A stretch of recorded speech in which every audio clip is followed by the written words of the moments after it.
Bleav in Everything Auburn is brought to you by Bet Online, your number one source for all sports betting needs this season, from baseball, golf, soccer, right to all the top fights in UFC, MMA, and boxing. We tell you every week, they really have you covered on everything.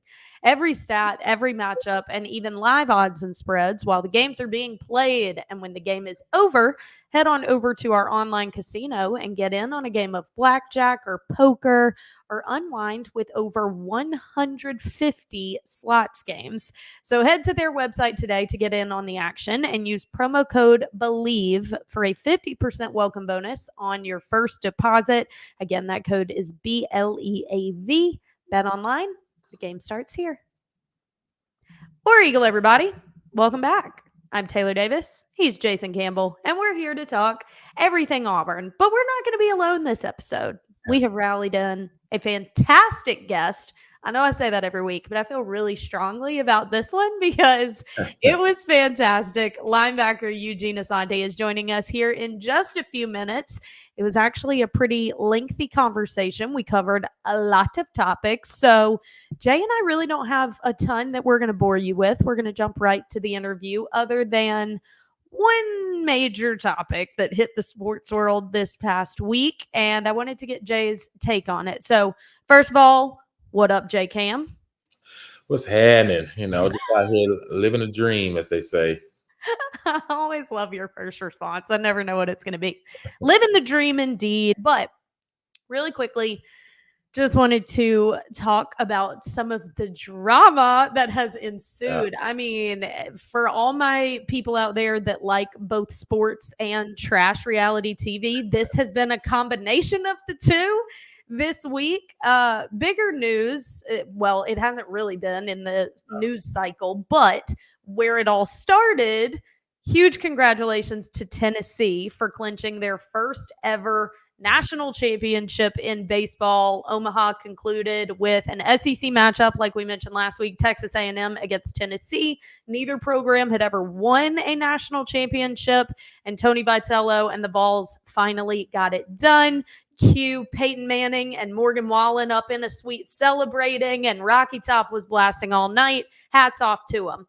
Unfortunately, their thunder was stolen a little bit because Texas A&M head coach Jim Schlossnagle, less than 24 hours after Texas A&M competed in their first ever national championship, left for their brutal in-state rival, the Longhorns. And more than that, though, there was very prominent speculation throughout the final series that this was happening. Texas announced that they were firing Coach Pierce the day of the final game, and the university's private jet was tracked flying to Omaha. So this was all public knowledge, public news that they were making a big push for Schloss.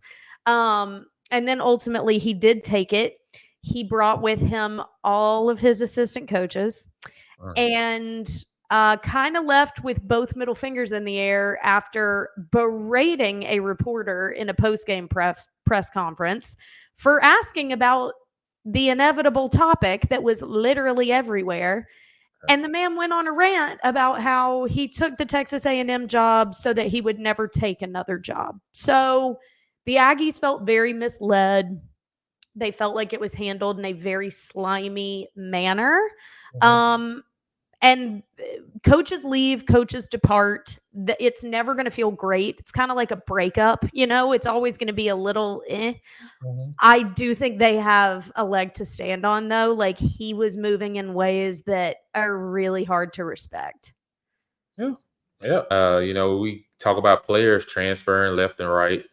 What about these coaches, in this situation? Because, if I'm a player or, he comes into my household to recruit my kid, I may have to think twice about letting him go to play for him. Just because of the simple fact that, one, how you handle a situation, and then two, like, you blatantly sat there and said, Texas A&M was my last job, knowing that you've already accepted another job. And the fact that you just did it hours after just losing a championship, like, your players haven't even had a chance to even soak in what just happened. after a tremendous season. You just went all the way to the national championship and got to the game 3. And, you know, and all of a sudden those players are like, dude, like you all the stuff that you was telling us as players, you don't even buy into yourself Yep. because if it was that important, if we was that important to you, you just took a seat back and just said, hey, all right, guys, you wouldn't have accepted a job that soon. You'd have told Texas, hey, I need a couple of days. Right? My team just lost the national championship.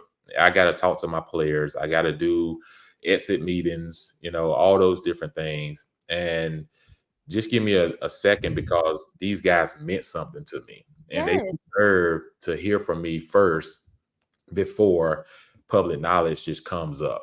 And that's the character of a person. So Yeah. I always tell you, show me who you are and I got to believe it.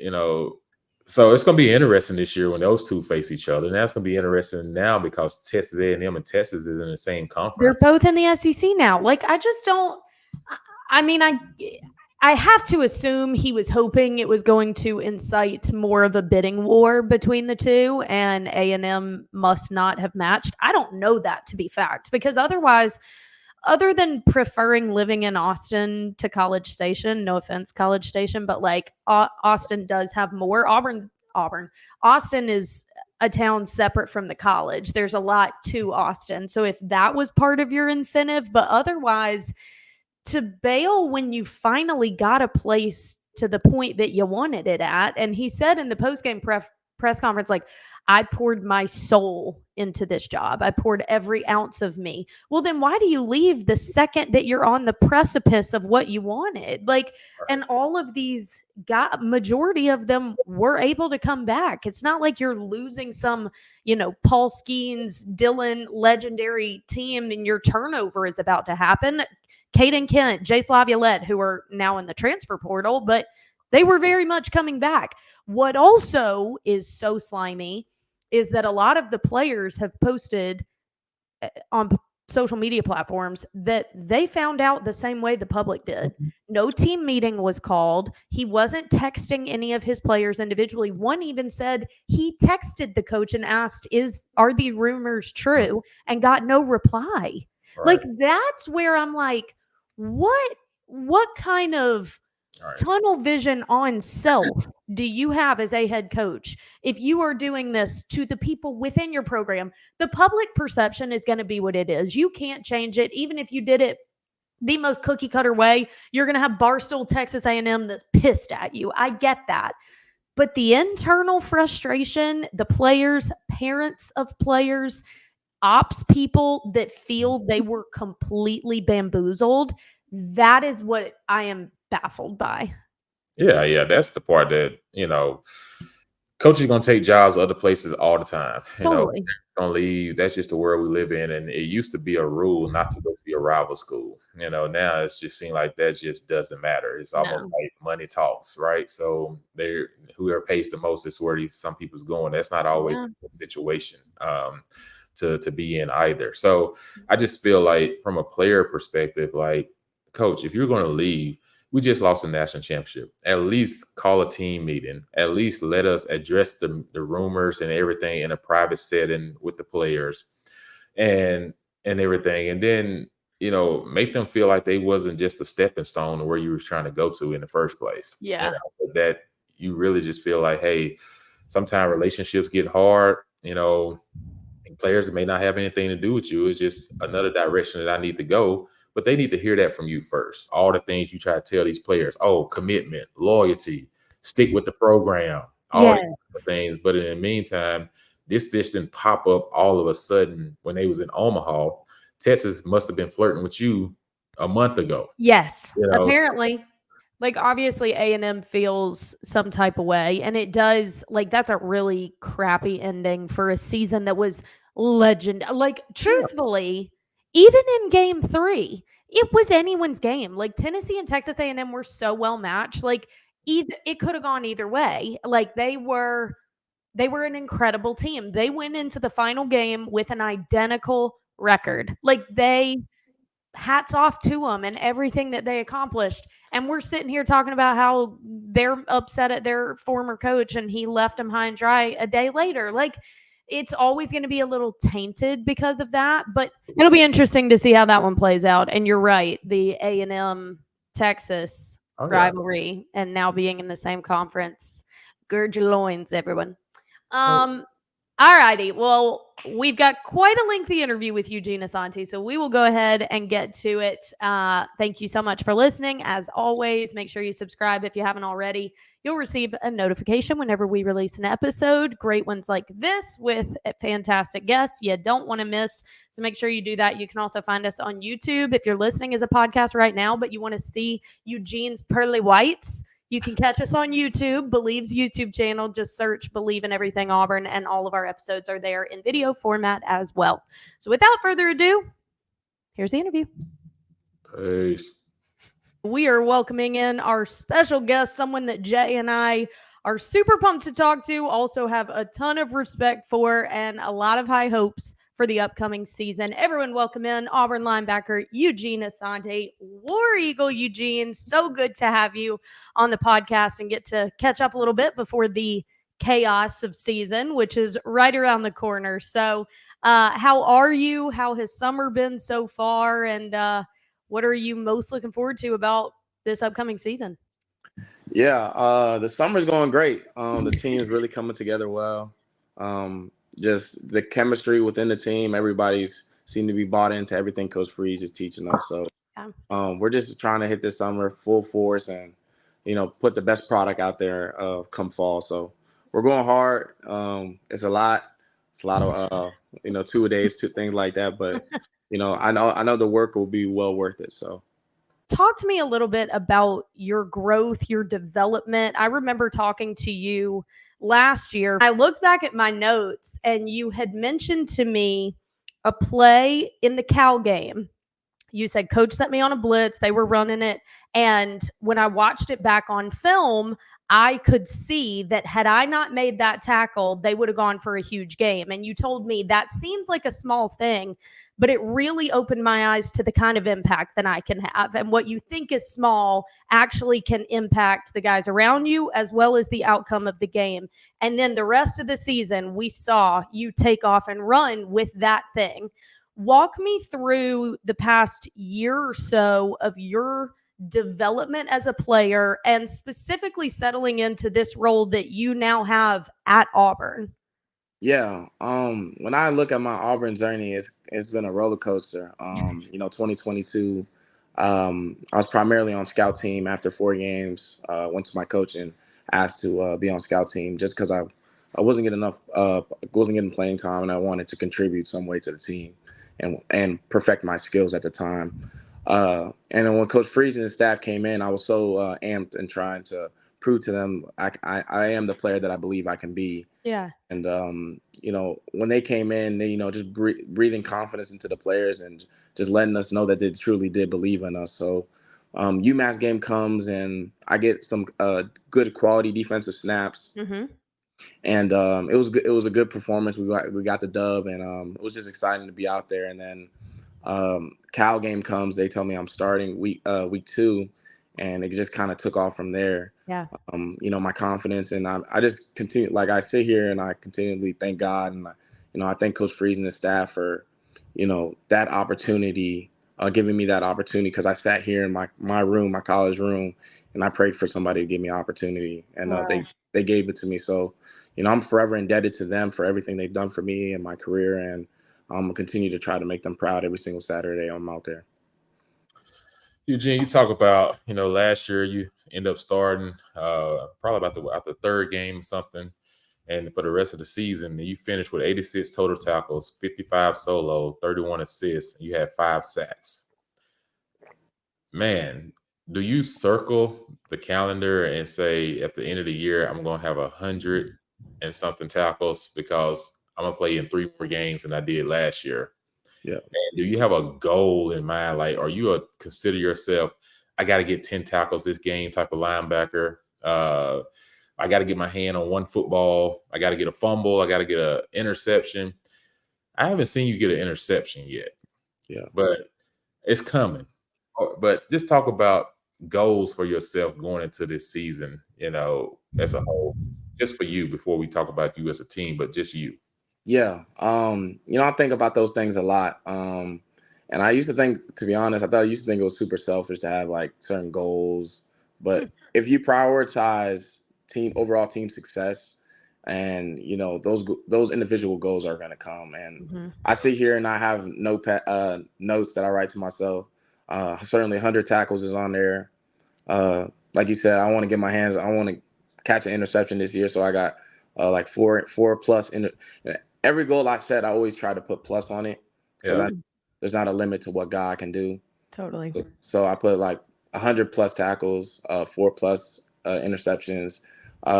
Truthfully, I just want to be somebody that's, when you guys watch the tape, extremely disruptive on the defensive side, and you're like, man, this guy is causing a disruption, forced fumbles, interceptions, and creating those havoc plays for the defense, so we get the ball back to the offense and just give them as many opportunities to go score touchdowns and ultimately win games. So I want to be somebody that is considered for the Buckets Awards, which is awarded to the best linebacker in the country. So those are things I try to emphasize to myself that I want to go do for myself and achieve here at Auburn. When you talk about wanting to be a guy that wreaks havoc, let's talk about this system a little bit and what this defense is specifically allowing you to do. Guys like you and Austin Keys, who have obviously seen a lot of ball and stepped into leadership roles for this team, the linebacker position, you can kind of be in a situation where you're handling both run support and pass coverage effectively, and that's helping the defense as a whole. So as a guy who wants to be in there wreaking havoc, making those big plays, what do you like about this scheme and being a linebacker in this system that you think fits that skill set so well? Yeah, I think, to be honest, we talk about linebacker-oriented systems. I truly believe that Coach Durkin's system is a linebacker-oriented system. Okay. We've seen what he's done in terms of years prior, just having production at that position. He's and it's translated to the National Football League. He's put this past year Edrin Cooper, who's a great linebacker at Texas A&M. So, truthfully and honestly, it's a downhill system where the linebackers are very aggressive in terms of block destruction, coming downhill in our gaps, and trying to make plays into the backfield. Yeah. So we put offenses in the situations where it's no longer, 2nd and 8, it's 2nd and 12. Just putting them behind the chain so that their offensive playbook has to open up and they have to expand. And that's when our defensive coordinator can dial up blitzes involving the linebackers, involving, quite frankly, the blitzes come from anywhere in Coach Durkin's system. Nice. So they can come from anywhere in all 3 levels. So it's just certainly a downhill system. Coach Durkins is a brilliant defensive mind. He knows how to implement it. And quite frankly, the terminology and everything is so smooth to understand and learn. Oh, good. It's super simplistic for the defense. So I see a lot of guys are picking up the terminology, and we're going full force and we're ready to go. That's good. You talk about linebacker, Auburn has had some great ones come through there, Takeo Spice, Carlos Dansby, Dontarius Thomas, Travis Williams, some of the guys I played with, but there's a lot of guys even before them, back in the day, Kevin Green, was one of the greats, played for the Pittsburgh Steelers for a long time. Yep. But, the list just goes on when you talk about so many linebackers that have come through the program. When you look at you guys as a whole, though, very rare you see 3 seniors that'll be starting pretty much together. And you talk about yourself, Austin, and then you have Doran, the transfer from Duke. So talk about what Doran has meant coming over to the program to give you guys that 3-headed monster as a leadership. But then talk about some of the young guys that Taylor and me don't know that much about just yet, and what some of the Auburn fans can expect to see for some of the young guys that you guys see on a daily basis. Yeah. I like, Dorian is somebody that's super hardworking, man. And I like giving Dorian a hard time because he came over from Duke. Right. You have the UNC Duke background. I didn't even think about that. I never lost to Dorian. Never lost to Dorian my time at Carolina. So every single day I'm in the building, I try to let Dorian know that, I got the one up on him in that regard. Yeah. That's so good. But, just from that standpoint, he brings leadership. He brings he's somebody that truly cares about football, and you can see it in the way he prepares every single day. He's always doing something extra to perfect his craft, and he's certainly somebody that's super cerebral and super smart on the football field. He takes command for the whole defense, and it's just been a great addition to the room. And just having the young guys, man, the young guys, you can see so much talent in these young guys nowadays. 'Cause like certainly when I came into college, I don't think I was this. I was not as talented as some of these young guys that we have nowadays. And Wow. DeMarcus Riddick is somebody that the future is extremely bright for DeMarcus Riddick. Yeah. He's somebody that's extremely explosive, extremely fast. Me and DeMarcus always go back and forth who's the fastest linebacker on our own. You know, but he's confident. I like young guys that are extremely confident. They believe in themselves. They're not going to back down because I'm an upperclassman, man. So, Yeah. you know, DeMarcus has all those intangibles that you want out of a linebacker, and he's going to show that in the years to come. We got DJ Barber. We call him Debo. Yeah. Nice. And quite frankly, his nickname fits him really well. Debo. He plays downhill. He's a hard-hitting type linebacker, old school. Doesn't really say much in the meetings, you know, just yes, coach, no, coach, you know. Yes, sir. You know, but he loves football. He loves football, and he just loves being in the building and spending time in the building. So, you know, I'm just so excited to see those two young guys. And, you know, Coleman Granberry, somebody that's a young guy as well that is out there facilitating and just commanding the defense. Certainly. And Robert Whittier. Robert Whittier is somebody that's been here and now is, you know, really just blossoming into his own. His guy's body back right, is moving a lot better, and just understands the defense entirely. He's playing both positions, dime and Mike. So he's been doing a great job, and we're certainly expecting him to make a big contribution in the fall. Man, a lot of excitement, and I think rightfully so. It's so funny you mentioning the UNC. I don't even think of you as a transfer. You really have kind of taken on that Auburn family mantra, and that doesn't always translate. A transfer situation can obviously be effective for your sport, but it doesn't always mean that the culture is going to click with you as well as someone who started there. But you have you dove in head first, my guy, and you really walk the walk too, not just for the football program, which has been prominent, but dude, I've seen you in there shirtless at a basketball game. I've seen you on social media. Like you really get the Auburn whole experience. And I'm curious from your perspective what it is about the culture that you were able to assimilate, not just football, but the entire experience of Auburn as a university. Yeah. You really just, when you're here at this university, you really just feel embraced and feel loved by every single individual within the university. Yeah. You know, so once I got here and I truly got to experience that and feel that, you know, it's certainly something that just transformed me, has been a life-changing thing for me. You know, there's people that communicate to me, that talk to me, but like, man, Eugene, your story inspires me. And quite frankly, at a certain point, I didn't think my story will ever blossom into what it has blossomed into. Wow. You know, so all the days I come to the facility, working, going to a basketball game, I just really want to just, you know, feel that culture, feel that the atmosphere that people talk about. And I really do feel it every single time I'm maneuvering through campus and somebody's let's work or just yelling at me. Or it's just, the people are truly embracing, like they really do embrace you here at this university. Yeah. So I feel like it's on us as athletes to just go out there and lay everything on the line for people, that because they're so invested in our success and want to see us not just progress as players, but progress as people as well. Totally. Considering the DBs, you lose DJ James, you lose, you know, Mighty, you know, Nehemiah Pritchett, and then you lose, you know, Simpson, you know, who's a ball hog getting interceptions at the safety position. Talk about what should we expect from this year's secondary. Guys are going to be filling in those shoes. And as a whole, with some of the transfer, we had a lot of transfer guys come in the secondary as well. You know, kind of give the fans and people just a tidbit about what to expect from the secondary that's playing behind the linebackers. Yeah. I know we lost a lot in the secondary, and all those guys are tremendous players. 3 out of the 4 in the secondary got drafted, so that's extremely impressive.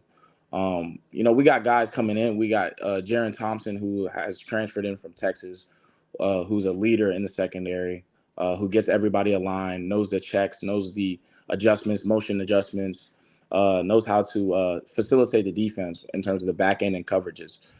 Certainly somebody that I truly gravitate to in terms of just helping the overall defense success. And we got a lot of young guys as well. Caleb Wooden is certainly somebody that is extremely talented, a true primary ball hawk who goes to locates the football and makes plays on the ball. And he'll be, playing that free safety position for us as well. We got guys like Sylvester Smith, who's playing the free safety spot as well. Certainly somebody that plays the game the right way, is an aggressive downhill player, is not afraid to come up and hit you, and has great coverage skills. And he's been working his tail off all offseason. I've seen it, and he's progressing so much as a player. We got other guys like Terrence Love, who's a big safety, can move very well for his size, including that he's big, but he can move very well for his size. Is a typical in-the-box safety.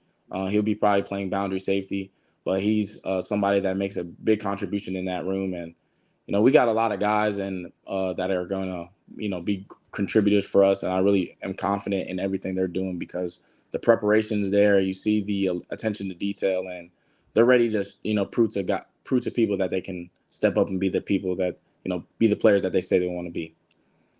For so long, there has been obviously impressive play, but there's like a level of pride with Auburn defense that I can tell even guys that are being added to the program have that same kind of hunger of like the reputation of the kind of defense Auburn is having and how we're going to execute that isn't going to drop off. Like y'all all have that mentality locked in first, and then it's okay, how do we get better? How do we prepare for an opponent? But like that pride level, y'all all have that. Is that something that you're talking about, or is this just kind of an innate thing that the coaching staff is looking at when you're out there?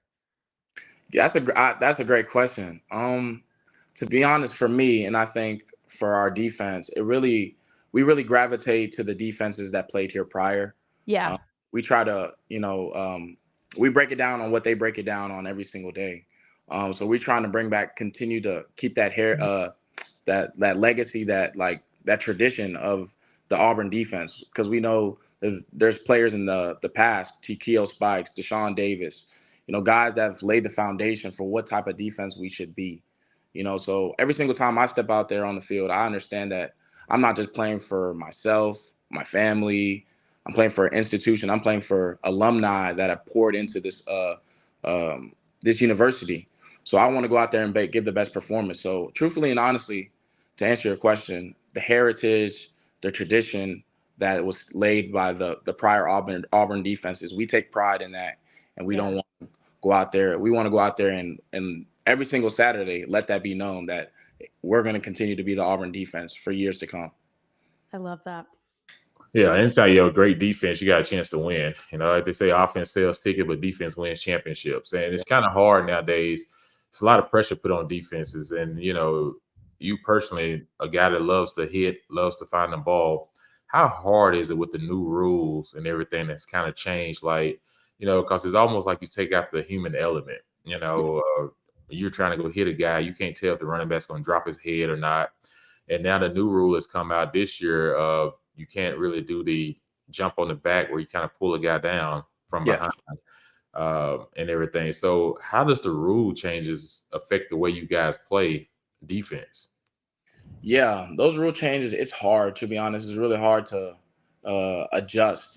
As a football player, everybody's telling you to go downhill, be aggressive, attack, hit everything that moves, they say oftentimes. But, as a player now, you have to be really not conservative, but you have to be really mindful on the football field and make smart decisions in terms of, if you're going to go tackle a guy a certain way, or, you may be thin at a certain spot. Your coach is like, you can't get ejected or be out the game. So it'll be, it changes the way players approach the game. But ultimately, we understand that they're trying to protect, the offensive players, and, we'll do our best to try to abide by those rules. And they emphasize tackling every single day, something our coaches have been implementing every single day is proper tackling technique, to leave our helmet out of the tackle and just using shoulder and body to body. So just, protecting us as defensive players, but also protecting the offensive players as well, so we can, ultimately play a full game and, be healthy at the end of the day. Yeah. It's funny. It's a game you've been playing your whole life, but it feels like you learn something every single day in this game. Like you've never gotten to a point where you have it all figured out, and that's just the reality of it. Well, my last one for you, Eugene, and then Jay will probably close out with a couple. But we always ask our defensive guys for a bit of a scouting report on the offense, because obviously you know it very well. You're up against it, and a lot of excitement specifically around that wide receiver group that's headed in. But give us your take on the offensive progression that you've seen since the end of last season. Yeah, I think the offense has totally been transformed, totally revitalized, Okay. in all forms and facets. Starting at the quarterback position, we got Peyton, we have Hank, we have Holden Gerner, and all those guys, and Walker White. Yeah. All those guys complement each other well. It's a room where everybody's on the same page, and they're all competing and pushing each other to greatness. And that's what we need, that true competition. In the running back room, truthfully and honestly, I really believe we have one of the best running back rooms in the country. Quite frankly, we might have one of the most competitive running back rooms in the country. Agreed. Because the running backs, every single day, any workout we have, they're doing something to where they're competing against. They're racing. Yes. There's not a day that goes by at the Auburn football facility where Jarquez Hunter and Jeremiah Cobb aren't in the race. So, those guys are, extremely competitive, and they all push each other to greatness. And I'm excited to see them do their thing this year as well. And that receiver room is totally revitalized. Yeah. We have Keandre Lambert-Smith, who's a Virginia native. We take pride in having Virginia folk on the team, because there's not many of us. So Keandre brings, he's dynamic in terms of running his routes, polished routes, tracking the football very well. And certainly somebody's experience coming over from Penn State. And, I'm excited to see what he does this year. Robert Lewis from Georgia State is somebody that is going to be dynamic in the slot. Yeah. He's a small school kid, and he, quite frankly, came to Auburn with a chip on his shoulder, and you could tell by the way he prepares. And he's ready to prove that he can, do it at this level. And, the electrifying Cam Coleman, the young guy, somebody that I'm so excited to see him progress and see what he can turn into as a young receiver. Quite frankly, doesn't carry himself as a young guy.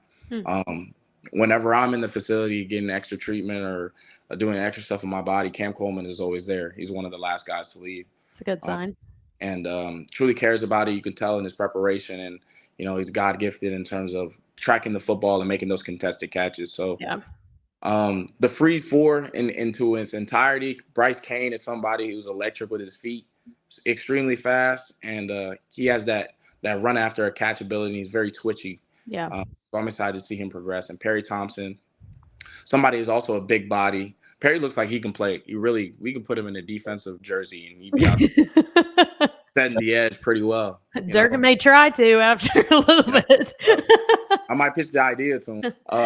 Perry's somebody that already has a college-built body. He looks ready to go, and he does a great job in terms of making those contested catches as well. And Malcolm Simmons, quite frankly, he's just athletically gifted. Like, God really did like a number on that kid, to be honest. Yeah, so I'm excited to see them all progress. I'm excited to see how it all turns out this season, because I really do believe our offense is coming into his own. And our tight ends are well accounted for. Rivaldo, somebody that's proven it. Yep. Brandon Frazier, somebody that's going to show a lot of Auburn fans what he can truly do this season. And Luke Deal, who's a last year our captain, is great in terms of the run game and giving offenses different looks in terms of 12 personnel and just leading out there. So I'm excited to see the offense. Nice. That's a great breakdown there. Yeah, no kidding. Just a couple of quick rapid fire questions, really quick. Favorite Favorite linebacker of all time. Your favorite linebacker of all time. Oh, that rapid fire. That's it. That's hard. That's a hard one. That's a haymaker. Favorite linebacker all time. I will have to go with the great Patrick Willis.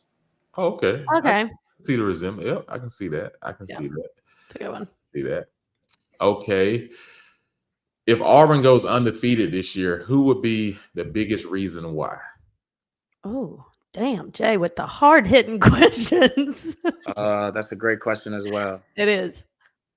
I'll probably say Peyton Thorne. Agreed. Okay. Agreed. Defensively, hadn't got talked about a lot yet. New to the team. Who's the guy I'm talking about dominating force that you expect to be a dominator this year? Caleb Wooden. Okay. Caleb Wooden for sure. Filling in for Jalen. Okay. If you had to go out with one teammate and car broke down, lost in the forest. Oh no. Trying to find your way back to Auburn. Who's the one teammate that you can depend on to bring y'all home? Cell phone service not working. Right. Yeah. Okay. You'll take one person out in the wilderness. In the wilderness. Oh, so this person has to be resourceful. Resourceful. Yes. Yes. Yeah. Okay. I got two for you. Okay. Damari Alston. Oh. He's certainly somebody that is extremely reliable. Okay. In the wilderness, I'd also take Luke Deal. I see that. Yep. He's a married man. So he got the will to fight to get back home. Yeah. Married men come equipped. Something about him. Yes, sir. That's why hilarious. I like question because Eugene's a thinker, so you got to attack him differently. You can't attack him he puts thought into these. I like it. Yeah. You can't attack him like a normal person. Olympics coming up. Mm-hmm. So if you had an Olympic team on your football team, who's in your 4x1? Oof. Who's throwing a shot put? Who's the high jumper? And who's the long distance 5,000 meters runner? Okay.